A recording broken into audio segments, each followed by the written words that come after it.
Salam əziz izləyicilərim, bugün sizə çox pratik, çox ləzzətli, istər səhər yeməklərində, istər günorta, yəni nə zaman ürəyiniz istədiyi anda, yəni çox rahat bir şəkildə hazırlayıb yeyə biləcəyiniz bir xəmir işi resepti ilə gəldim.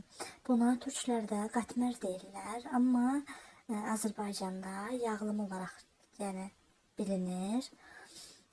Bunun üçün bizə lazım olan mən sadəcə un, duz və su, yəni bir də yəni tərəyağı və sulu yağ istifadə edəcəyik. Yəni indi mən lazım olan ərzaqları videonun aşağısında qeyd edəcəm. Və belə videolarda gördüyünüz kimi xəmirimizi qulaq məməsi qıvamından biraz daha sərt xəmirimizi yoğururuq. Yoğurduq sonra yəni heç gözlətmədən həmən yumaqlarımızı alırıq. Yəni bezelərimizi alırıq. Bezeləri aldıq sonra və açmağa başlayırıq. Bu arada bizim işıqlarımız getdiydi. Bir ara qaranlıq idi. Yəni videoda yəni diqqətinizə çəkər. Sonradan işıqlarımız da gəldi. Daha işıqlı yəni videonu çəkə bildim. Və belə xəmirlərimizi açırıq, boşqabdan biraz daha böyük. Ondan sonra yağlayırıq fırça yardımı ilə hər tərəfinə gələcək şəkildə. Ondan sonra digər açdığımız xəmiri də yağladığımız xəmirin üzərinə qapadırıq. Yəni hər tərəfinə gələcək şəkildə. Ondan sonra təkrardan bir daha belə yəni yüngülvari oxlava ilə üstündən gedirik.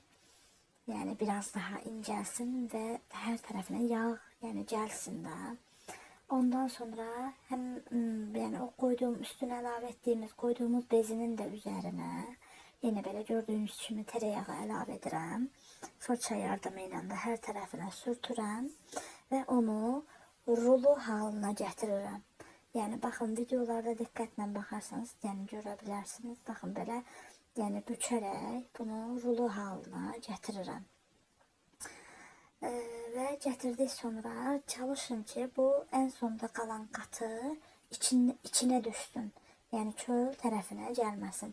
Və iki başından təkrardan yuvarlayaraq tək bir kündə hazırlayıram. Yəni o iki yumaqdır. O iki dənə bezdən mən təkrardan iki bezi çıxardıram. Və ondan sonra bir yarım saat buz xaladelnikdə üstünə streç örtərək yəni bezilərimizin yağladıq sonra tepsiyə dizirik və yarım saat buzluq dolabda gözlədirik ki biraz içində hani sürtdüyümüz tərəyağı falan donsun. Açmamız daha rahat olsun. Və ondan sonra tavamızı böyle yanmaz yapışmaz granit tavamızı koyuyoruz ocağımızın üstüne. Ocağımızın üstünde yavaş yavaş yani o ısınır. Hiçbir şey yani tavamıza yağ falan hiçbir şey əlavə etmirik. Ve xəmirlərimizi boşqab böyüklüyündə açırıq. Yani boşqabdan da biraz daha böyük ola bilər. O xəmirin yani bezinin boyutu ilə əlaqəlidir. Yəni fazla da qalın olmayacaq. Açırıq və açdıq sonra belə gördüyünüz kimi tavada ilk öncə yəni altını bişiririk. Altını baxırıq əgər altı qızarmışsa yəni o qızarmayan tərəfini çeviririk. Və orada bir yəni belə hafifdən yüngülvari qızardıq sonra sulu yağ yəni həmən o üzünə baxın videolarda göstərirəm mən. Baxın və fırça ilə də hər tərəfindən sürtürük. Ondan sonra təkrardan çeviririk və təkrardan yəni yaxşıca qızarana qədər bişiririk və hazırdır. Çox ləzzətli, çox gözəl, həm səhər yeməklərində, həm günorta, yəni həm pratik, yəni mayasız, əziyyətsiz, yəni hər kəsə də etməyi tövsiyə edirəm. Çox gözəldir dadıdan.